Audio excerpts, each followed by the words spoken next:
வணக்கம். தினகரன் பேசுகிறேன். 1970s அல்லது 1971 அப்பொழுதுதான் இண்டோ பங்களாதேஷ் வார் உக்கிரமடைந்த நேரம்.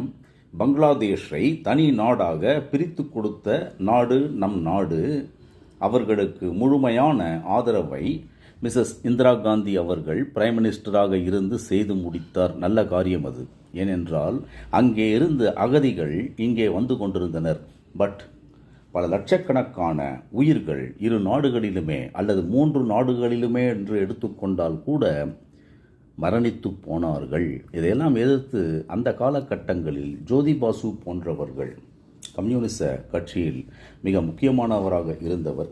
தொடர்ந்து 1/4 நூற்றாண்டு காலம் முதல் மந்திரியாக வெஸ்ட் பெங்காலில் பதவி வகித்தவர்.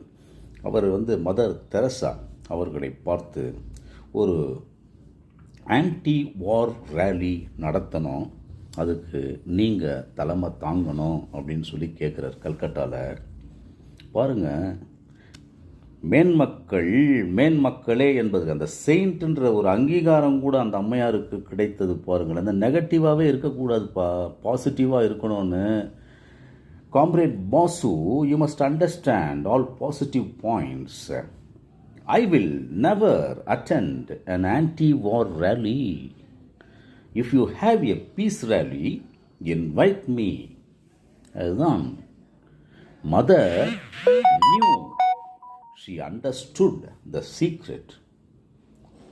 Look what she manifested in the world. அதை புரிந்து கொள்ள வேண்டும், தெரிந்து கொள்ள வேண்டும். இன்றைக்கெல்லாம் பேசுகின்றார்கள், எல்லாமே நெகட்டிவ் தான். போடா வாடான்னு பேசுறது, ஒருமையில் திட்டுவது, எதுவுமே உபயோககரமான சொற்களே இல்லை. அந்த காலகட்டங்களில் பாருங்கள், 50-55 ஆண்டுகளுக்கு முன்னால் இருந்த தலைவர்களை பாருங்கள். அதை பார்த்து நீங்கள் தெரிந்து கொள்ள வேண்டாமா? அதை தான் என்எஸ்கே அவர்கள் ஒரு பாட்டில் சொன்னார். சரித்திரம் படிக்கலன்னா தரித்திரம் பிடிச்சிட்டா. சரித்திரம் படிங்கடான்னு சொன்னது என்னன்னா, அட்லீஸ்ட் மாடர்ன் இந்தியன் ஹிஸ்டரியையாவது படித்து தெரிந்து கொள்ள வேண்டும். ஏதோ பிற்போக்கான கருத்துக்கள், முற்போக்கான கருத்துக்களே இல்லை. அதில் இளைஞர்களுக்கு ஏதாவது பயன் இருக்கிறதா என்றால் பயன் இல்லை. முதியவர்களுக்கு ஏதாவது பயன் இருக்கிறதா என்றால் முதியவருக்கும் பயன் இல்லை. எம்ப்ளாய்மெண்ட்டை பற்றி எதனா பேசுகிறாங்களா பாருங்க, கிடையாது, பேச மாட்டானுங்க.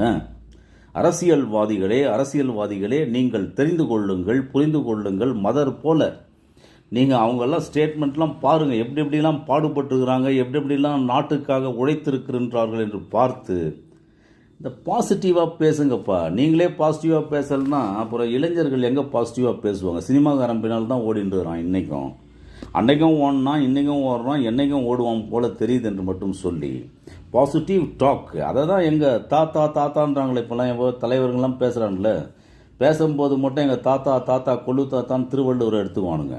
வாய்மை எனப்படுவது யாதெனின் யாதொன்றும் தீமை இல்லாத சொல். வாய்மைனா என்னப்பா? ஒரு தப்பான வார்த்தையே வரக்கூடாது, அதான் வாய்மை. வாய்மையே வெல்லும் தான் நம்ம எம்ப்ளம்லேயே இருக்குது. எங்கே இருக்குது வாய்மை? இங்கே தமிழ்நாட்டில், குறிப்பாக தமிழ்நாட்டில் தான் இல்லை. மகா கேவலமாக அரசியல்வாதிகள் பேசிக்கொண்டு இருக்கிறார்கள் என்று மட்டும் சொல்லி நல்லவர்களை நம்புவோம், நல்லவர்களின் பின்னால் அணிவகுப்போம், நல்ல வார்த்தைகளை சொல்பவர்களை நம்புவோம் என்று மட்டும் சொல்லி நன்றியுடனும். ஆனால் திருப்பி செயின்ட் மதர் தெரசா கூட காலமாய் 1997 காலமானாங்க. அந்த அம்மாவுக்கு செயின்ட்டு பட்டம் கொடுக்கறதுக்கு கூட இந்த கேத்தலிக்ஸு 20 ஆண்டுகளுக்கு பிறகு தான் அந்த அம்மாவுக்கு செயின்ட்டு பட்டம் கொடுத்தாங்க. எவ்வளோ நாள் பாருங்கள் அந்த அசஸ்மெண்ட் ஓடுது. அதில் பட்டம் கொடுக்கறதுக்கு சும்மா கிடையாது கிறிஸ்டியானிட்டியில் என்று மட்டும் சொல்லி நன்றியுடனும் அன்புடனும் விடைபெறுகிறேன். தினகரன்.